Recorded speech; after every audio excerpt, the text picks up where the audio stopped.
안녕하세요 여러분, 코앙입니다. 코앙! 오즈모 포켓3 리뷰 영상을 너무 많이 올린 것 같아서 원래 그만하려 했어요. 그런데 요새 정말 이슈되기도 하고 많은 분들이 궁금해 하시는 것 같아서 하나 더 준비했습니다. 이미 여러 기능들을 테스트했었고 소개했었는데요. 오늘은 액티브 트래킹이 실생활하면서 어느 정도 성능을 보여주는지, 그리고 여러 사람들과 있을 때 이 기본 마이크와 DJI 마이크 2를 썼을 때 어떻게 들리는지, 이 마이크 수음 테스트 두 가지에 대한 이야기를 해보겠습니다. 오늘 액티브 트래킹 기능을 테스트해볼 주인공은 바로 제 딸들이고요. 언제 어디로 튈지 몰라서 바쁘게 따라다녀야 합니다. 우선 저조도 환경에서 액티브 트래킹을 활성화했는데 뛰어가자마자 놓쳤습니다. 어두운 환경에서는 사물을 식별하기가 그만큼 어려우니 그럴 수 있다고 생각하고요. 다시 한번 둘째 딸의 트래킹을 걸었어요. 확실히 첫째보다 느리고 아장아장 걸어가다 보니 트래킹을 잘 유지하는 모습을 볼 수 있죠. 이제 제 딸아이가 여럿이 있는 무리로 들어갑니다. 과연 이 상황에서 끝까지 유지할지 놓칠지. 놓쳤을까요? 아닙니다. 시간이 조금 지나니 바로 다시 잡는 모습을 볼 수 있죠. 이게 처음에는 대단한데? 놓쳤다가 다른 사람을 잡더라도 이 처음 잡은 사람을 기억하고 다시 트래킹을 하는구나 라고 감탄을 했었어요. 근데 여기서 눈치채신 분들도 있을 거예요. 이 사람이 많은 장소에서 나와 이 피사체 사이에 사람이나 어떤 물건이 가로막혀질 때가 있거든요. 이럴 때는 가급적이면 트래킹을 사용하지 않는 게 좋습니다. 그 이유는 뒤에서 말씀드릴게요. 우선 이렇게 사람이 많은 장소라도 저랑 제 딸이랑 이 사이에 아무것도 없으니 트래킹이 옮겨지지 않고 잘 따라다니고 있습니다. 여러분들은 지금 이 째까니가 뭔지도 모르고 언니 오빠들이 벽을 치고 있으니 그 사이에 껴서 아무 생각 없이 같이 치는 모습을 지켜보고 있습니다. 다 끝났는데 갑자기 혼자 신이 났는지 열심히 치다가 끝난 걸 인지하고 떼쓰고 있습니다. 자, 다시 시작하자마자 누구보다 열심히 달려가서 벽을 치기 시작하고요. 중간에 사물이 없었음에도 불구하고 순간적으로 다른 사람에게 트래킹이 옮겨졌다가 다시 지정한 사람에게 트래킹이 옮겨집니다. 그래도 이렇게 움직임이 꽤 있는 상황에서 트래킹을 놓치지 않고 지정한 인물에게 계속 포커싱 한다는 게 대단한 것 같고요. 이제 언니가 저와 둘째 딸 사이로 끼어드는 순간 바로 언니한테 트래킹이 옮겨졌고, 이 분석을 하다가 이 사람이 아니네 라고 생각을 한 건지 바로 빨간 창이 뜨고 다시 둘째 딸에게 옮겨졌습니다. 어쨌든 이렇게 여러 사이에 껴있어서 순간적으로 가려진다고 하더라도 시간이 조금 지나면 다시 옮겨지는 것을 여러 번 볼 수 있었습니다. 여기서 아까 제가 왜 사람이 많은 데에서는 트래킹을 안 하는 게 좋을 수 있다 라고 한 이유가 나옵니다. 이 피사체 사이를 누군가가 지나가자 급격하게 트래킹이 그 움직이는 사물을 따라 옮겨지면서 완전히 앵글이 벗어나 버리죠. 하지만 제가 다시 제 딸아이 쪽으로 카메라를 돌리자 다시 잡는 모습을 볼 수 있는데요.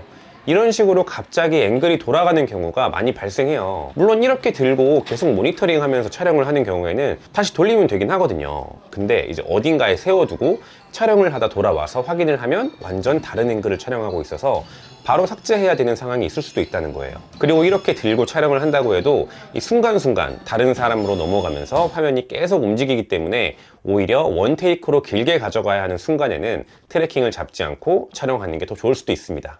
이렇게 완벽하게 놓쳐지고 다른 사람에게 트래킹이 됐을 때는 다시 돌아가지 않고 엉뚱한 피사체를 따라다니는 경우도 있고요. 아무래도 저조도 환경이라 그런 건지 중간에 대상이 없더라도 이렇게 놓치면서 계속 앵글이 돌아가는 경우도 있습니다. 그리고 좀 전에 놓쳤을 때 이 바로 잡던 것과 다르게 움직임이 굉장히 많은 첫째 딸은 다시 못 잡기도 하더라고요.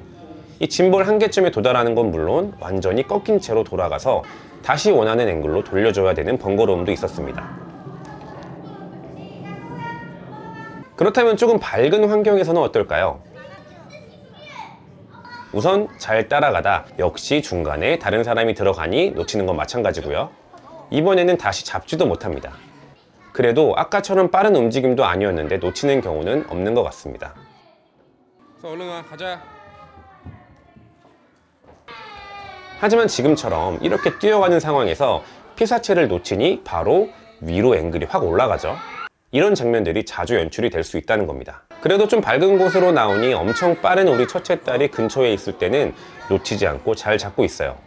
하지만 또 여럿이 있고 그 무리로 딸이 따라가니 바로 다른 사람에게 트래킹이 옮겨지고 있습니다. 근데 이게 지금 뒷모습을 트래킹으로 잡았잖아요. 그래서 더 잘 옮겨지는 걸 수도 있는 건 참고하시면 좋을 것 같습니다. 지금도 제 둘째 딸에서 와이프, 다시 첫째 딸로 앵글이 왔다 갔다 하죠. 이게 뒷모습이라 더 잘 옮겨지는 걸 수도 있다는 거거든요.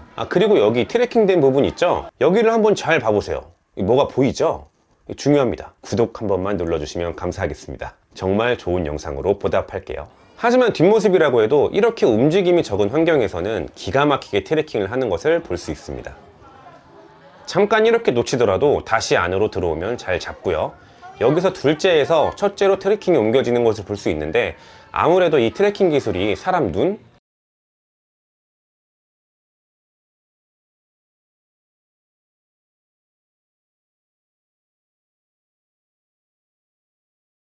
없는 곳에서의 트래킹입니다. 제 얼굴에 잡았고요. 마찬가지로 딸 나이로 옮겨졌다가 다시 저를 잡습니다. 물론 그 잠깐 사이에 렌즈는 돌아가서 화면이 움직였고요. 애들이 가리고 있더라도 놓치지 않고 잘 잡고 있습니다. 이번에는 위에서 아래로 촬영해 봤습니다. 완벽하진 않지만 그래도 잘 따라가고 있습니다. 하지만 벽에 가려지고 놓친 후에 바로 딸아이가 뛰어서 앵글 밖으로 나가니 못 잡고 그대로 고정이 되었고요. 사실 여기 촬영 환경이 상당히 방해 요소가 많은 곳이었거든요. 장애물이 많은 곳에서는 사용하지 않고 촬영하는 게 더 좋아 보입니다. 그래도 어느 정도인지 다시 확인을 하기 위해 저한테 직접 걸어봤고요. 앉아서 사라졌다가 다시 올라와도 보고, 이렇게 카메라도 눈치채지 못하게 설마 저기에서 나온 사람이 동일 인물이겠어? 하는 곳에서 나와보니 못 잡더라고요. 좀 전에 너무 빨라서 못 잡던 구간을 천천히 내려가 보니 부드럽게 따라오기는 했습니다. 역시나 빠르게 뛰어가니 바로 놓치네요. 그래도 빠르게 움직인다고 무조건 놓치는 건 아닙니다. 이 빠른 움직임도 캐치를 잘 하지만 옆모습이나 뒷모습보다는 이렇게 또렷하게 앞모습 있는 대상을 다시 잡는 것도 볼 수 있습니다. 결론은 이렇게 사람이 많은 데에서는 트래킹을 쓰기보다는 그냥 고정된 상태로 세워두고 촬영을 하거나 들고 다니면서 따라가는 게 더 좋아 보입니다. 스마트폰 연결을 한 채로 이렇게 계속 트래킹을 해준다고 해도 다른 사람에게 옮겨지거나 엄청 왔다 갔다 하는 것을 볼 수 있어요. 하지만 좀 더 정적인 상황이나 이 셀카 모드로 본인을 트래킹하는 경우 정말 신경 쓰지 않고 촬영해도 잘 찍을 수 있는 건 확실히 좋았습니다.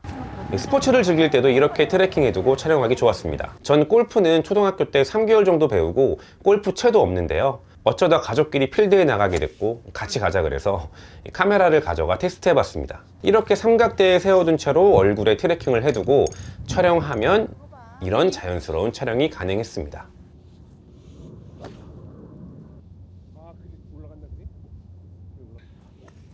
그리고 액티브 트래킹과 이 하이퍼랩스를 활용하면 이런 재미있고 멋진 연출도 간편하게 촬영할 수 있어서 좋거든요. 그냥 대상에 트래킹을 해두고 한 바퀴 쭉 돌면 이런 멋진 결과물을 만들 수 있습니다. 이 마이크도 제가 지난 영상에서 몇 번 소개했을 정도로 꼭 있으면 좋다라고 얘기했지만, 이 기본 마이크 성능만 해도 충분히 좋았을 정도로 일반적인 상황에서는 필요 없는 경우도 많았습니다. 우리를 이제 데려갈 수가 없어. 그때는 이제 졸업하는 걸로 하고. 이렇게 식당에서 기본 마이크로 촬영했을 때도 충분히 대화 내용을 인지할 수 있을 정도로 잘 들을 수 있어요. 하지만 주변에서 떠드는 소리까지 다 들어오잖아요. 몽골 가서 쳐야지. 근데 처음에 왔을 때도 놀랬다니까요. 진짜. 처음에 진짜 뭔가 먹먹해졌긴 했지만 주변 소리는 거의 들어오지 않고 내 테이블에 앉아있는 사람들의 목소리만 들리게 됩니다. 여보 소 옷 벗겨. 감사합니다. 무사 먹었어? 저 안에 들어있구나. 왜냐면 점심에 먹으면 또 되게 싸잖아. 맛있네. 사시미가 꼬리가 3개 말 수 있을 기본 마이크보다 DJI 마이크 2를 켰을 때 소리가 좀 작다라고 느끼는 분들도 있을 건데, 이건 카메라 설정에서 마이크 감도를 올려주면 소리는 커지고요. 근데 개인적으로는 이 기본 설정으로 해두고 편집할 때 데시벨을 올려주는 게 좋다고 생각을 해서 좀 바꾸진 않았습니다. 가족 찍을 때 이런 식으로 촬영해도 되죠. 이렇게. 왜? 서아야, 아빠랑 엄마랑 찍어줘. 왜? 아빠랑 엄마랑 사진 아, 하나만 여기서 찍을게. 찍어야지, 여기 앞에서. 이런 촬영이 가능해요. 무슨 말씀인지 아시겠죠? 마찬가지로 촬영을 하다 여기 내려놓고 이렇게 우리 가족을 찍을 수 있다는 거예요. 그죠? 어디 가세요? 같이 가. 왜? 가자. 에잉? 카메라 챙겨가야지. 이번에 제 딸에게 액티브 트래킹을 걸고 저는 그냥 걸어갈게요. 이 모드는 제가 원래 평소에 제 와이프한테 저를 좀 찍어달라 그러면 좀 뭐 성의 없게 좀 찍는 게 있어요. 뭐 물론 본인은 아니라고 하는데, 그래서 제가 항상 이제 찍은 거를 보면 거의 제가 쓸 수도 없을 정도로 흔들림부터 시작해서 뭐 화각이라든지 진짜 별로거든요. 이럴 때 이제 제 와이프한테 주고 액티브 트래킹을 한 다음에 위치만 지정하면 이런 식으로 아주 안정적인 정말 좋은 영상을 찍을 수 있다는 거예요. 잉? 놓쳤다. 서하 숨으니까 놓쳤다. 다른 사람한테 가버렸네. 지금 저기 멀리 있는 사람도 잡혔는데, 이렇게 누군가를 트래킹하다 놓치면은 다른 사람이 들어오죠? 그럼 그 사람을 또 이렇게 트래킹하는, 이건 조금 아쉬워요. 진짜 혼자 다니고 혼자 브이로그 찍을 때도 진짜 괜찮은 것 같습니다. 싫은 게 아니라 이모가 다 왔대. 밥 먹고 다시 오자. 너 이 잠옷 이거 뭐냐? 서아야, 뭐 쓰고 있어? 조심해야 돼.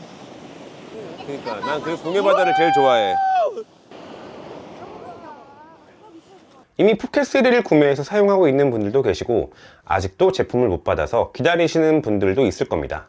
아니면 구매를 고민하시는 분들도 있을 거고요. 어쨌든 그 촬영할 때 이런 포인트들을 알고 사용하시는 게 좀 더 좋을 것 같아서 제가 좀 테스트를 해봤습니다. 하지만 뭐 제가 더 이상 얘기하지 않더라도 이 화질이나 기타 기능들을 다 감안했을 때 확실히 좋은 카메라인 건 맞습니다. 저도 촬영할 때마다 감탄하며 잘 사용하고 있는데, 이런 단점들도 어느 정도 인지하시는 게 좋고요. 그리고 촬영할 때 이 구도를 맞추는 게 가끔 애매할 때도 있긴 합니다. 얼굴 자동인식을 해서 의도치 않게 자꾸 내 얼굴을 따라다니다가 이상한 앵글로 돌아갈 때도 있고요. 그래서 셀피 모드는 차라리 꺼두고 필요할 때마다 다시 지정해서 하시는 것도 뭐 그런 상황에 맞게 설정하시는 것을 권해드립니다. 앞으로도 오즈모 포켓3 리뷰는 제가 사용하면서 느낀 점들을 계속해서 조금씩 올려보도록 하겠습니다. 오늘 내용이 도움이 되셨으면 구독 한번 눌러주시고요. 다음 영상으로 뵙겠습니다. 감사합니다. 코앙.